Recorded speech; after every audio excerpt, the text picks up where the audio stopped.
बीवी ने आशिक को घर बुलाया और अपने शौहर और आशिक को शराब पेश की।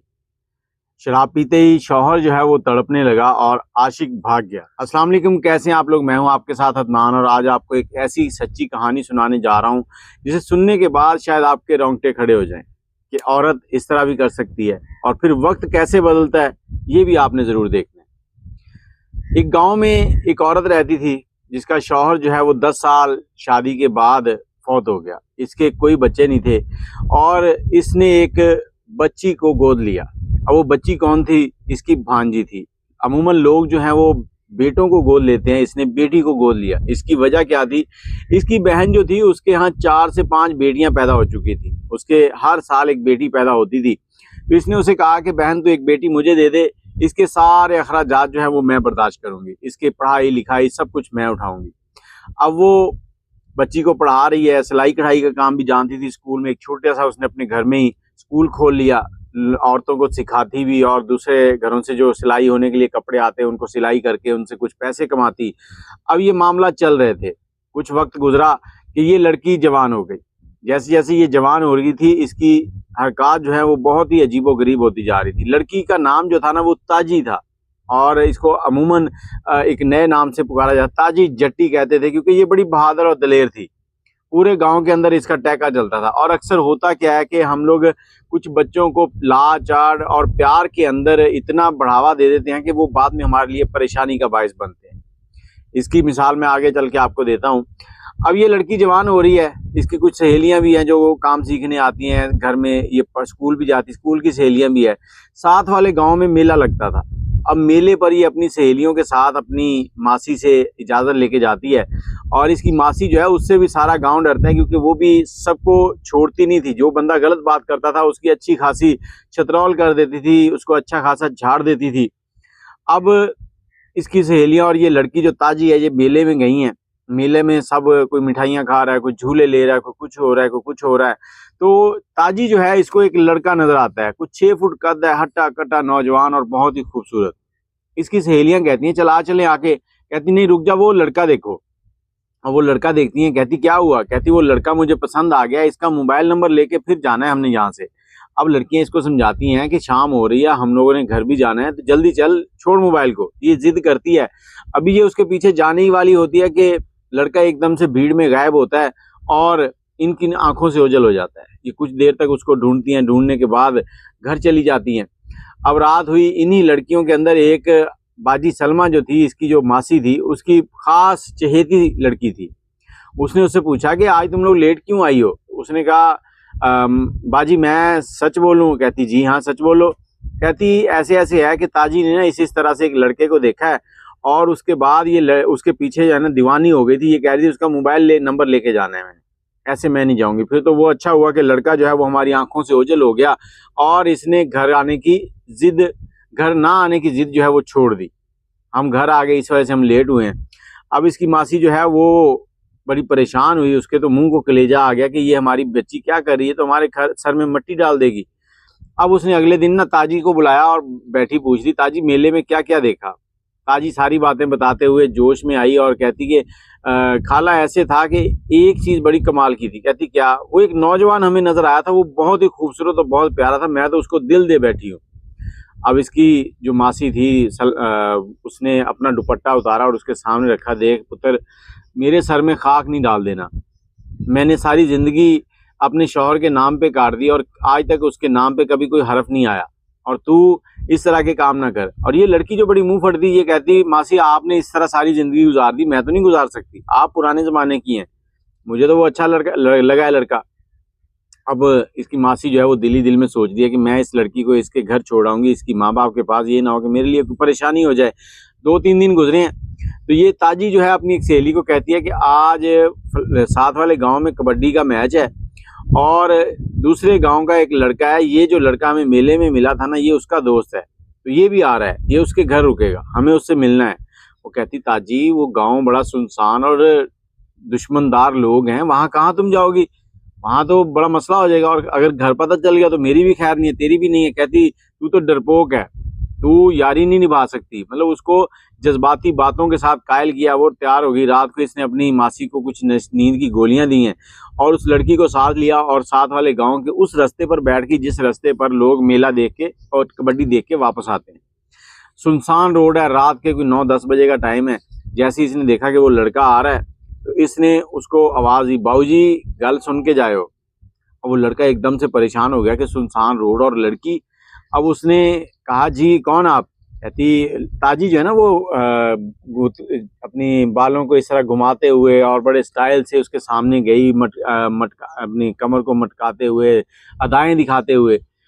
उस लड़के ने कहा, जी बोलें, क्या कहना है? कहती, बाबूजी मेरी तरफ देखोगे तो कुछ बोलूंगी ना, ऐसे थोड़ी काम चलेगा। तुम तो ऐसे नजरें छुपा रहे हो जैसे तुम लड़की और मैं लड़का हूँ। तुम डर गए हो या शर्मा रहे हो? लड़का कहता, जो मर्जी समझ लो, मैं तुम्हारी बात सुनने के लिए रुक गया हूँ, मुझे परेशान ना करो। मेरा तो आगे पीछे कोई नहीं है, अगर किसी ने देख लिया तो बड़ा मसला हो जाएगा। अब लड़की उसे कहती है कि नहीं, मैं फलां बाजी हैं, उनकी बेटी हूँ, हमारे घर तो चक्कर लगाओ। लड़का कहता, नहीं मैंने चक्कर नहीं लगाना, जाओ। लड़का चल दिया। इसने पीछे से उसको जुगत मारी। वही रहा ना, न मर्द का न मर्द। अब मर्द के लिए ये जुमला बड़ा तकलीफ दे होता है, और वो भी जब कोई औरत बोल दे। अगले दिन लड़के ने कोई बहाना बनाया और बाजी सलमा के घर पहुंच गया। अब बाजी सलमा जो है वो चाय पानी सारा कुछ हुआ। उसने कोई कपड़ों का कहा कि हमने कपड़े सिलाई करवाने इस तरह से।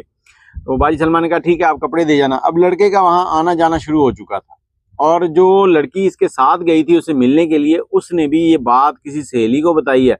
वो चलते चलते बाजी की जो चहेती लड़की थी उस तक पहुंची। उसने जाके बाजी को बताया कि ये मामला है, ये तो उस दिन उस रात को उस लड़के को मिलने गई थी। अब बाजी ने कहा कि अब मैं इसको इस घर में नहीं रहने दूंगी, मेरे तो सर में ये खाक डालेगी। अब अगले दिन उसने अपनी इस बेटी को, ताजी को, बाजी ने कहा कि आज मैं अपनी बहन से मिलने जा रही हूँ, तो तू भी मेरे साथ चल। अच्छा, इसको बताया नहीं कि मैं तुझे वहाँ छोड़ने जा रही हूँ। वहाँ गई, इसके बाप को एक कमरे में अलग से बिठाया कि भाई आपकी बेटी जो है ना ये जवान हो चुकी है, तो मैं चाहती हूँ कि ये अब आपके पास रहे। लड़की का बाप जो था वो समझदार था, वो इशारा ही समझ गया। उसने कहा, बहन जी अगर ये जवान हो चुकी है तो फिर मेरे घर क्या, इसको इसके घर भेजते हैं, इसकी शादी कर देते हैं।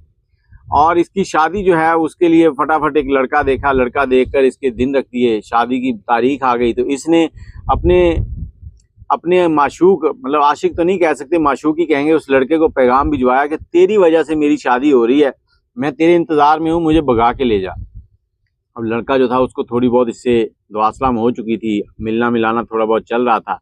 लड़का कहता कि नहीं, मैं ये काम नहीं कर सकता, मैं अपने घर वालों के खिलाफ नहीं जा सकता, मेरे माँ बाप मर चुके हैं, चाचे ताए, उन्होंने मुझे पाला है, मैं तुझे ले जाके कहाँ रखूंगा, तू भी मुश्किल में, मैं भी मुश्किल में, तो बेहतर है कि अपने घर वालों के फैसलों पर चल। अब घर वाले शादी कर देते हैं। बाद में पता चलता है कि इस लड़की का जो शौहर है वो नशेई है और शराबी है, जुआरी है। इस लड़की की जिंदगी मुश्किल में कटनी शुरू हो जाती है। और दूसरी तरफ ये लड़की जो है ना अपने इस आशिक के साथ राब्ते में रहती है, उसको अक्सर मैसेज करती है। एक दिन उसको एक जगह मिलने के लिए बुलाती है, और तकरीबन इस बात को 1 साल गुजर चुका था। अब इसके यहाँ एक बेटा भी पैदा हो चुका था। इसने उस लड़के से कहा कि देखो, सारी बातें छोड़ो, अपने घर को देखो, तुम एक बेटे की माँ भी बन चुकी हो। ये कहती, तुम किस जगह खड़े हो? मैं तो आज भी वहीं खड़ी हूँ जहाँ तुझे मिलने आई थी। तुम तो मर्द हो ही नहीं, तुम हर जगह ही फटू हो। और लड़के को इस तरह के जुगते भी मारनी इसने, मैं हूँ जो तुम पे मरती हूँ और तुमसे कुछ भी नहीं होता। लड़का फिर खामोशी से चला गया। इसने एक दिन उसको पैगाम भेजा कि तुम ना मेरे घर आओ, मेरा शौहर जो है वो शराब पीता है, नशे में टुन रहता है, तुम मेरे घर आना। अब उसको इसने टाइम दे दिया घर आने का। दूसरी तरफ शौहर जो है उसकी शराब पड़ी हुई थी घर। शौहर के लिए इसने एक ऐसी जहर मंगवाई जो कि जल्दी असर नहीं करती थी, अगर खा लिया उसका पता ही नहीं चलता था कि जहर खाई है, लेकिन बंदा धीरे धीरे मर जाता था। अब इसने एक गिलास अपने आशिक को दिया। आशिक आया, उसको तो यही था कि शौहर सो रहा होगा, मैं इसके घर जाऊंगा। लेकिन जब वो दरवाज़ा नोक करता है तो शौहर इसका चारपाई पे बैठा हुआ है, नशा किया हुआ है उसने, और ये उसको बताती है कि ये हमारे गांव से है लड़का, इधर से गुजर रहा था तो ये मुझे मिला, मैंने कहा शाम को हमारे घर भी आना, तो ये आ गया। अब ताजी का जो शौहर है वो उसको पास बिठाता है और बातें करने लग जाते हैं। ताजी अंदर से एक शरबत का गिलास लाती है और इस आशिक को देती है। उसका शौहर उसे कहता है कि मेरे लिए भी कुछ लेके आ। अब अंदर जाती है, सामने लड़के को नजर आ रही है, वो एक पुड़िया ऐसे पकड़ के ना गिलास के अंदर ऐसे डाल रही है, उसको दिखा रही है। अब वो लड़का समझा कि ये कोई नशे की दवाई डाल रही है। वो लड़का उसको रोकना चाहता था, लड़का नहायत शरीफ था। अब लड़का रोकना चाहता था, लेकिन ताजी ने लाकर वो गिलास उसको दिया उसने पिया, पीने के चंद मिनट बाद ही वो तड़पने लगा। अब तड़पने लगा तो लड़का किचन में गया, जाके ताजी को बालों से पकड़ा और झंझोड़ा कि ये तुमने क्या दिया इसको। ताजी कहती है कि मैंने इसको जहर दे दी है, मैं तेरे साथ रहना चाहती हूँ, मैं इसके साथ रहना ही नहीं चाहती, तुझे समझ ही नहीं आ रही। अब लड़का इसको समझाता है कि ये तुमने बहुत गलत किया है। लड़की कहती तूने जाना तो जा, मैं ये कत्ल अपने सर पे ले लूंगी, तू मर्द हो ही नहीं सकता। अब लड़की जो है वो उसको हॉस्पिटल ले जाती है, 2-3 दिन गुजरते हैं, वो तड़प तड़प के मर जाता है। डॉक्टर जो है वो पुलिस को बुलाते हैं, वो कहते हैं इसको कोई ऐसी चीज दी गई है जो जहरीली थी, अब आप पता करें। पुलिस लड़की से पूछती है, वो कहती है इसने शराब पी है, कच्ची शराब पीने की वजह से हो गया है। पुलिस अपनी तौर पर इन्वेस्टिगेशन करती है, मुखबर छोड़ती है, खबरी जो है वो खबरें ढूंढने लगते हैं। तो पता चलता है कि इस लड़की के घर एक लड़का आता था जो कि इसका आशिक था। उस दिन भी वही आया और इन दोनों ने शराब पी है और उसके बाद ये मर गया। अब पुलिस उस लड़के के पास पहुंचती है, वहां जाकर उससे पूछताछ करती है। लड़की मान नहीं रही होती कि वो तो कहती इसने जहरीली शराब ही पी है। अब लड़के के पास पहुंचती है, पुलिस ने तो केस सॉल्व करना था।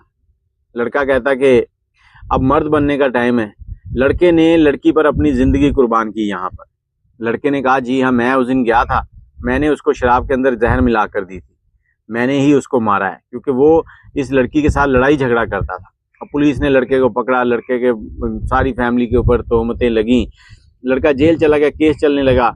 अब ताजी जो है उससे मिलने जाती थी, तो 1-2 मुलाकातों पे गई। उसने ताजी से कहा कि देख तेरा बेटा भी अब आगे आगे जवान होता जा रहा है, तो तुझे बेहतर है कि अपने बेटे की परवरिश कर, मेरी छोड़, अपनी जिंदगी को सीधा कर। वो उसे नसीहत करता है, ताजी उसकी नसीहत सुनती है और उसके बाद पलट कर जेल की तरफ मुंह नहीं करती। इधर लड़का जो है वो जवान हो रहा है, जैसे जैसे वो जवान हो रहा है, बड़ा अथरा, हर बंदे से वैर रखना उसने, अपनी माँ जैसा। तो इतने में कुछ ऐसे लोग भी होते हैं जो शरारती होते हैं, वो उस बच्चे को कहते हैं कि बड़ा तू आया इतना अथरा, हर बंदे से वैर है, मारना तो अपने बाप के कातिल को जाके मारना। अब उसको पता था कि ये लड़का जो कातिल है वो इसकी माँ का आशिक है। अब उसने ऐसी जगह तेल डाला था जहां से ये लड़का भी जेल जाता और सांप भी मर जाता, लाठी भी ना टूटती।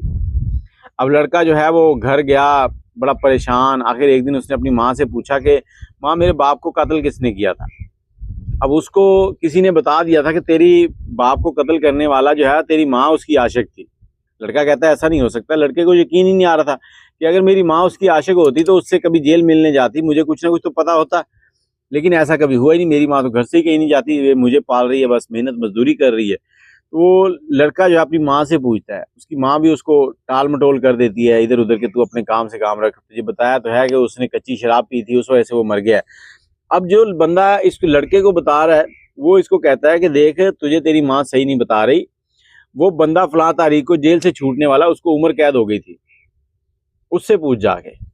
अब ये जेल के पास जाता है, उस लड़के के भी कुछ दोस्त उसको लेने आते, ये वहां पर पूछ नहीं सकता क्योंकि अपनी माँ के मामला अपने माँ के आशिक से पूछने वो सबके सामने उसके लिए बड़ा तकलीफ देता।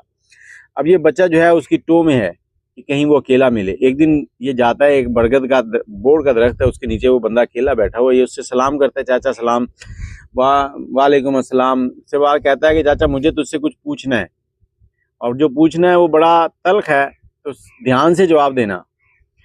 इसने कहा बैठ पुत्र चाय तो पी। उसने चाय मंगवाई, चाय पी रहे हैं। इसने कहा क्या हुआ। कहता जी तू ताजी को जानता है। अब बंदा जो है वो बड़ा हैरान, कहता ताजी के शौहर का कत्ल हुआ था, उससे तेरा क्या चक्कर है। अब वो बहुत परेशान। इसने कहा क्या हुआ। कहता ये वो ऐसे ही कच्ची शराब पी के मर गया था। बच्चा कहता नहीं, मुझे जिसने बताया उसने पक्की खबर दी है, मुझे सच सुनना है। अब इस बंदे ने कहा कि देखो बेटा, जो बात है पूरी सुन के फिर कोई फैसला करना, उससे पहले उठना नहीं है यहाँ से। कहता ठीक है।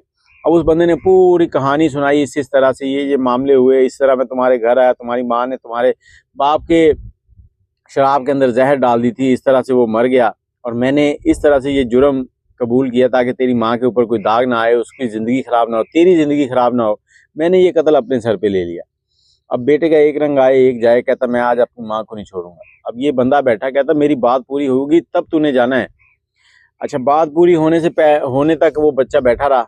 इसने उसको समझाया। इसने कहा देखो, कल एक कत्ल हुआ था, उसकी नाहक सज़ा मैं भुगत के आया हूँ।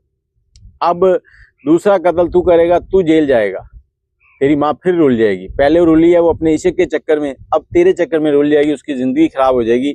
जो बात तूने अभी मुझसे सुनी है इसको यहीं दफन कर दे। अगर तुझे परेशानी है तो उस गाँव को छोड़ दे और अपनी इंसानों वाली ज़िंदगी जी शराफत की। ताकि लोग तुझे सलाम करें, ना कि तेरे ऊपर कोई थूकने को आए। बच्चा समझदार था, बच्चा इस बात को समझ गया और बच्चा जो है वो रोना चाह रहा था। चाचे ने उसके सर पे, कंधे पे जब ऐसे थपकी दी ना, तो बच्चे की आंखों से आंसू निकले और वो रोने लगा। इस लड़के के भी अंदर भी शायद आंसू भरे हुए थे, दुख से भरा हुआ था। इसने भी बच्चे को गले से लगाया, दोनों फूट फूट के रोए और उसके बाद बच्चा इससे अलविदा हो गया। बच्चा चला गया, बच्चा अपने घर में ज़िंदगी गुजारने लगा और इधर ये भी अपनी ज़िंदगी गुजारने लगा। तो यहाँ पर मैं जो असल कहानी सुनाने का मकसद है वो ये है कि हम लोग ना कुछ बच्चों को बहुत लाड प्यार चाह के साथ पालते हैं, उनकी हर ख्वाहिश पूरी करते हैं, लेकिन हम लोग ये नहीं सोचते कि ये बच्चे हमारी ख्वाहिशों के बरक्स भी जा सकते हैं। अगर इनको तकलीफ़ें नहीं आएंगी, इनको सब्र करना, इनको चीज़ों को मैनेज करना कैसे आएगा। ऐसा ही हाल ताजी का था, मासी ने उसको पाला था, तो बहन की बेटी पाल रही थी, वो उसकी हर ख्वाहिश पूरी करती थी जबकि वो मुँह फट हो चुकी थी। तो कोशिश करें अपनी और अपने वालिदैन की इज़्ज़त करें और बच्चों को सब्र करने की तरबियत दें ताकि वो किसी के साथ इस तरह से ना करें। दुआओं में याद रखिएगा, अपनी राय कमेंट में ज़रूर दीजिएगा। अल्लाह हाफ़िज़।